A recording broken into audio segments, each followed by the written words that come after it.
Alors Gérard Felzer, bonjour. Bonjour. Alors vous nous recevez chez vous à bord de la péniche India Tango, qui est amarrée en quai de Seine au bord des Champs-Élysées. Alors c'est pas commun comme invitation. On ressent chez vous une personne qui aime sortir du cadre. Est-ce le cas? Oui, bien sûr.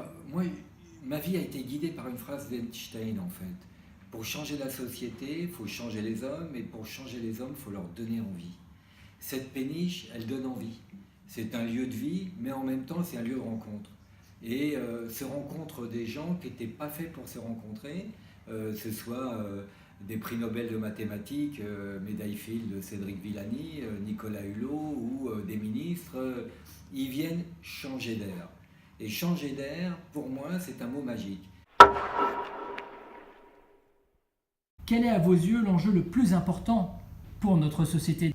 Alors, il y a une urgence, c'est l'urgence climatique aujourd'hui, parce que, bon, je suis depuis 30 ans assez proche de Nicolas Hulot, j'ai suivi son évolution, je l'ai suivi dans son évolution, il y a des choses importantes et des choses qui le sont moins. Le quotidien, ça m'intéresse modérément. Ce qui m'intéresse, c'est prévoir l'avenir.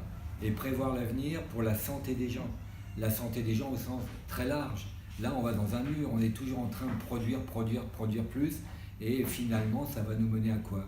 Je suis un fervent partisan du PIB, le produit intérieur du bonheur, et non pas le produit intérieur brut, parce que ça ne signifie rien du tout. Il y a des inégalités sociales qui sont de plus en plus criantes entre le nord et le sud, même chez nous.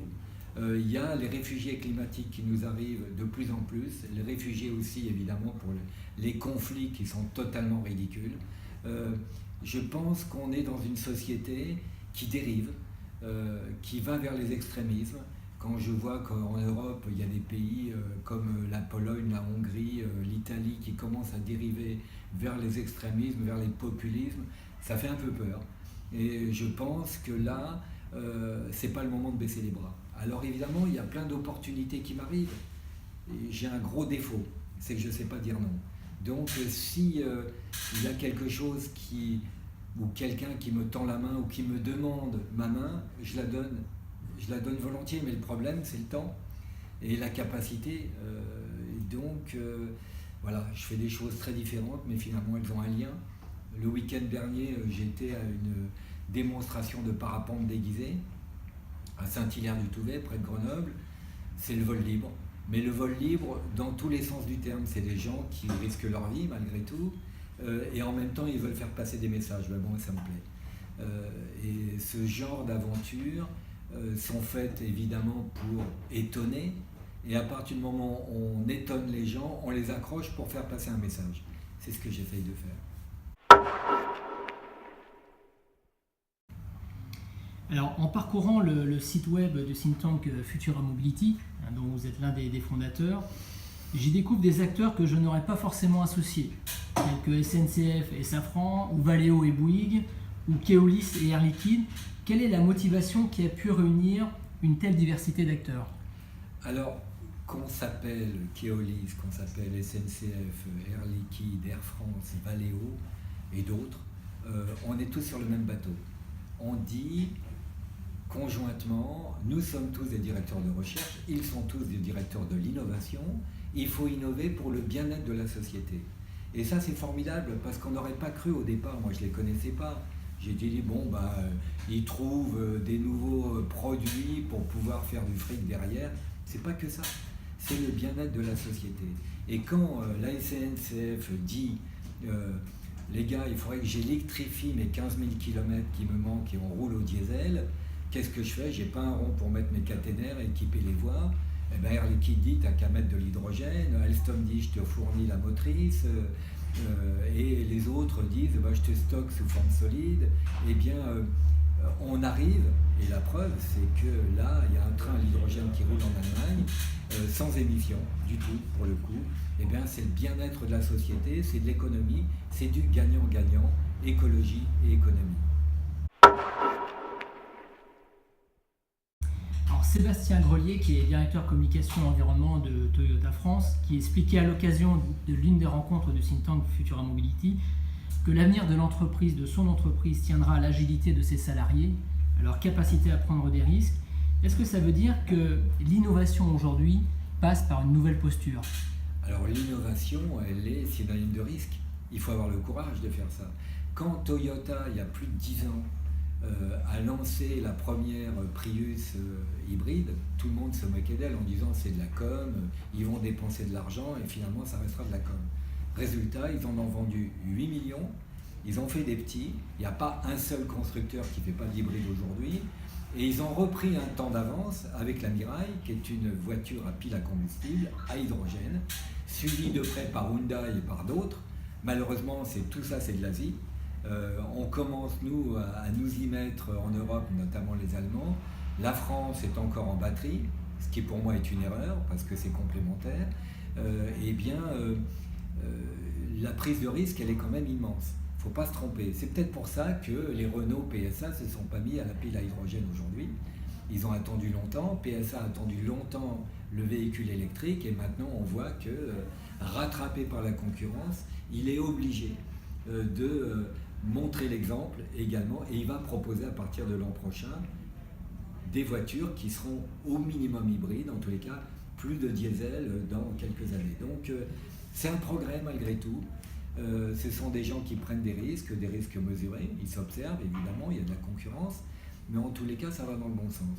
Et celui qui a été notre formidable ambassadeur, c'est Bertrand Piccard. Faire le tour du monde avec un avion solaire en disant « Si moi j'ai fait le tour du monde sans émission, vous pouvez y arriver au quotidien ». La preuve. La mobilité de demain va-t-elle amener ces acteurs à développer de nouveaux business models ? On est dans une période où on est passé au numérique et au partage. Ça a 11 ans. Steve Jobs, 11 ans. Et aujourd'hui, qu'est-ce qui se passe ? 4 milliards d'individus utilisent ça. Eh bien, c'est incroyable. Ça n'est jamais arrivé dans l'histoire de l'humanité qu'il y ait une technologie qui se propage aussi rapidement. Mais ça veut dire quoi ? Ça veut dire qu'on partage. Alors, il y a pour le meilleur et pour le pire, parce qu'il y a les données personnelles sur lesquelles il faut se protéger, mais en même temps, on partage nos véhicules. Là, avec ça, je peux faire du covoiturage, je peux payer en ligne, je peux faire de l'autopartage. Je vois bien Blablacar, par exemple, Frédéric Mazella, qui a osé monter sa boîte. Aujourd'hui, il est à 65 millions d'utilisateurs. Donc, on voit qu'il y a un engouement pour faire en sorte que ça soit différent. On est dans un paradigme différent, on n'est pas en train de vouloir acheter chacun sa bagnole, on la partage. D'ailleurs, on voit bien que les jeunes aujourd'hui ne courent pas après leur permis de conduire. Moi, dès que j'ai eu mes 18 ans, je me suis dit permis de conduire. Les jeunes d'aujourd'hui, c'est pas ça la priorité, c'est ça, et ils ont raison. Et quand on parle de mobility as a service, ça veut dire que finalement, l'objet, c'est plus forcément le moyen de transporter, mais c'est plus ce que l'on va proposer comme valeur ajoutée à la personne qui se déplace. Alors, on est dans une société de service. C'est de la consommation, mais c'est pas de la consommation propriétaire. Et ça, c'est hyper important. Alors, évidemment, les industriels, ils vont souffrir. On a diagnostiqué dans notre think tank Futura qu'on allait perdre 5 millions d'emplois dans le secteur de l'automobile en Europe d'ici une dizaine d'années. C'est beaucoup. Pourquoi ? Parce que le véhicule électrique, il n'a pas besoin de beaucoup d'entretien, donc des garagistes. Il y a les véhicules autonomes qui arrivent et qui vont se passer des chauffeurs. Tout ça fait que, ça qui va favoriser le covoiturage et l'autopartage, il y aura moins de bagnoles. Alors, moins de pollution, moins de production, parce qu'il faut les construire, même les voitures électriques. On est aujourd'hui à 1,3 milliard de voitures dans le monde. On aura 2 milliards. Elles auront beau être électriques, elles seront toujours coincées dans les embouteillages. Donc c'est vraiment un changement de société où on se déplace différemment. On a des horaires partagés, on a horaires décalés pour ne pas avoir du monde dans les trains de banlieue toujours aux mêmes horaires, et puis du travail aussi à distance. Et le monde est en train de changer, et ces changements-là, en tous les cas, pas tous, mais ces changements-là sont extrêmement positifs. La mobilité de demain, on voit bien, elle recèle un certain nombre d'incertitudes, tant au niveau des technologies que des usages. Comment décide-t-on, dans ces conditions, des caps à suivre, avec autant d'incertitudes ? Alors, l'incertitude, d'abord financière, il faut bien calculer. Nous, dans le think tank, on dit qu'est-ce qui est réalisable, qu'est-ce qui est réaliste pour les 30 ans à venir. C'est pas facile, hein. On peut se tromper. Il ne faut pas investir trop tôt. PSA a fait sa voiture à hydrogène il y a plus de 10-15 ans maintenant. Elle n'a pas poursuivi parce qu'elle a estimé que le risque était trop fort. Ils vont s'y mettre. Il y a des inventions qui sont arrivées trop tôt. Il faut arriver au bon moment. Et le bon moment, eh bien, il y a toujours une incertitude là-dessus. En tous les cas, la société, elle évolue très vite. Il faut s'y adapter. Moi, ce qui m'inquiète, c'est autre chose. C'est ce réchauffement climatique où, quand j'entends Trump qui est un déni total, alors qu'il prend des cyclones sur la tête, des incendies de forêt, c'est jamais de la faute du réchauffement ou du dérèglement climatique, ça me désole un peu parce qu'il met en priorité évidemment l'économie. Il est suivi évidemment quand il s'agit de son emploi. C'est toujours plus facile d'aller voter pour quelqu'un qui vous le promet. Mais les promesses, ça ne tient que ceux qui les mettent. Donc, c'est pas évident. Sa dernière phrase est magnifique, hein, lorsqu'il dit les Chinois ont inventé le réchauffement climatique pour nuire à l'économie américaine. Je vois, c'est champion du monde de la connerie. Donc, il faut lutter contre ces extrémismes-là.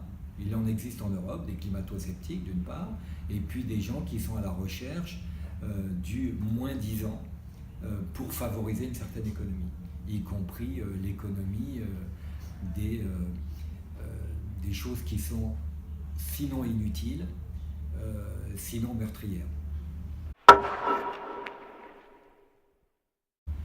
Une dernière question, quel conseil vous donneriez aux personnes en général et puis aux jeunes pour dans leur vie de tous les jours accueillir l'inattendu et pouvoir se dépasser? Alors, une qualité que j'aimerais que tout le monde et surtout les jeunes aient, c'est la curiosité. Savoir ce qui se passe ailleurs, au-delà de son village, au-delà de sa ville, au-delà de son pays. Et puis le partage. Le partage qui va avec la générosité. De quoi j'ai besoin, qu'est-ce que je peux amener à l'autre? Et bien ça, déjà, quand on aura résolu cette partie-là, on aurait fait beaucoup de chemin. Finalement, c'est un problème humain. La technique, elle est derrière. Elle vient toujours, la technique. On peut toujours résoudre les choses.